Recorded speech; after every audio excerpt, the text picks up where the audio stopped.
என்ன ப்ரூவ் பண்றதுக்கு நல்ல வாய்ப்பும் கிடைக்கல. வாழ்க்கை இப்படியே போயிடுமா சார்? அப்பப்ப எல்லாத்தையும் விட்டுட்டு திரும்ப போயிடலாமான்னு கண்டிப்பா இல்ல, இல்லவே இல்ல. ஆஃபருக்கு கிடைச்ச நிறைய ரெஸ்பான்ஸ்ல இருந்து ஒரு நல்ல உள்ளத்துக்காக தான் இந்த வீடியோவே.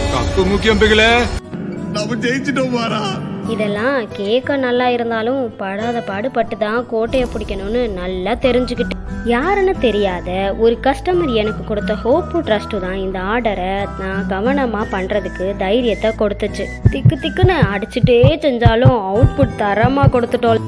ஐயோ டேஸ்ட்டாக இருக்கே, ஒன்று எடுத்து டேஸ்ட் பண்ணணும்னு தோணுது. ஆனால் கஸ்டமர் சாப்பிட்டு ரிவ்யூ சொல்கிறது தானே கிக்கே இருக்கு. நம்ம இத்தனை சுற்றுறானுங்களே, எதுக்கு தானே யோசிக்கிறீங்க? கன்னியாகுமரி வரைக்கும் போகணும்ல, அதுக்கு தான் கொரியரில் போட்டதுக்கப்புறம் ஒருவேளை டேமேஜ் ஆகிருக்குமோ. வார்த்தையே இல்லைனாலும் வாயடிச்சு போகிற மாதிரி நம்ம கஸ்டமர் கொடுத்த ரிவ்யூவை நீங்களே பாருங்களேன்.